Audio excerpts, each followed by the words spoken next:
भारतीय सेना, जिसे दुनिया की चौथी सबसे बड़ी सेना कहा जाता है, जिसके अंदर आज भी लगभग 15 लाख से अधिक सैनिक कार्यरत हैं। भारत की वो वीर सेना जिसने दुनिया में कई बार अपना परचम लहराया है। सिर्फ भारत ही नहीं बल्कि पूरी दुनिया भारत के वीर सैनिकों के साहस का लोहा मानती है। एक समय था जब world super power countries America के राष्ट्रपति जॉर्ज डब्ल्यू बुश ने कहा था कि अगर हमें भारतीय सैनिक मिल जाएं तो मैं पूरी दुनिया को अपना गुलाम बना सकता हूं। यूं तो भारतीय सेना के पास कई बहुत सारी उपलब्धियां हासिल हैं, जिससे हर भारतीय को अपने भारत की वीर सेना पे गर्व होता है। दोस्तों, आज की इस वीडियो में हम भारतीय सेना के 5 बड़े ऑपरेशन बताएंगे जो कि विदेशी धरती पर चलाए गए थे, जिसकी वजह से हमारी भारतीय सेना की चर्चा पूरी दुनिया में हो रही थी। और सिर्फ चर्चा ही नहीं बल्कि पूरी दुनिया हैरान थी।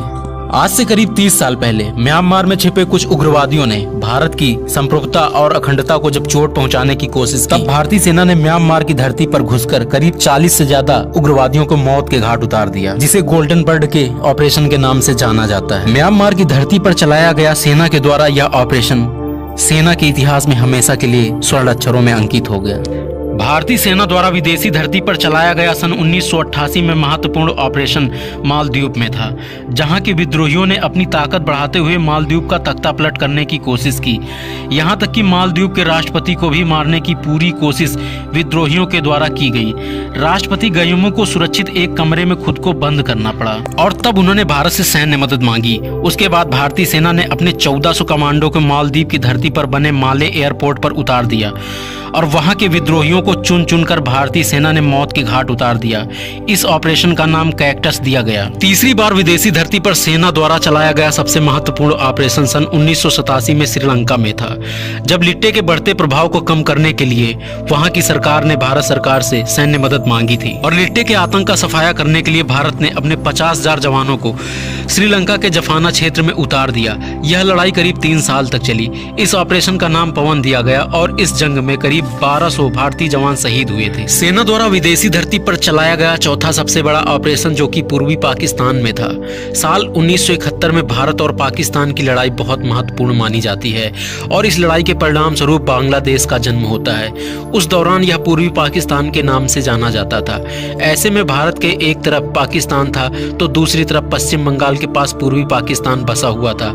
जैसा कि आप सभी जानते होंगे कि पश्चिम बंगाल से सटा होने के कारण वहां का कल्चर भी बंगाली ही था, जिसके चलते भारतीय सेना ने एक बड़ा ऑपरेशन चलाकर बांग्लादेश में घुसकर उसको पाकिस्तान से अलग करके नया देश बना दिया। सेना द्वारा 5वां ऑपरेशन किया गया दोबारा से फिर म्यांमार की धरती पर 4 जून 2015 को, जब मणिपुर के चंदेल जिले में हमला करके सेना के 18 जवानों को उग्रवादियों द्वारा मार दिया गया। यह हमला उग्रवादियों के लिए बहुत महंगा साबित हुआ।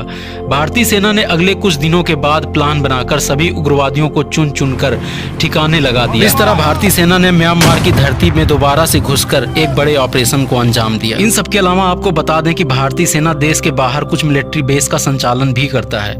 भारत इन बेस का उपयोग न केवल अपने फायदे के लिए बल्कि मेजबान देशों के लिए प्रशिक्षण देने के लिए भी करता है, जिसमें कारखोर एयरबेस कजाकिस्तान और भूटान का हाथ चौक शामिल है। भूटान में इंडियन आर्मी ट्रेनिंग ऑपरेशन भी है। इन सबके अलावा भारतीय सेना ने मॉरिशस, श्रीलंका और नेपाल जैसे देशों में अपने प्रशिक्षण बेस बना रखे हैं, जो कि हर भारतीय के लिए गर्व की बात है। भारतीय सेना का आत्मविश्वास और उसका हौसला हमेशा बुलंद रहे, इसके लिए सरकार को चाहिए कि वह उसकी जरूरतों को प्राथमिकता से ध्यान दे, क्योंकि भारतीय सेना जितनी ज्यादा मजबूत और शक्तिशाली होगी, यह देश भी उतना ही मजबूत और सुरक्षित होगा। और जब देश सुरक्षित रहेगा तो जाहिर सी बात है कि देश का हर एक नागरिक भी सुरक्षित रहेगा। जय हिंद, जय भारत।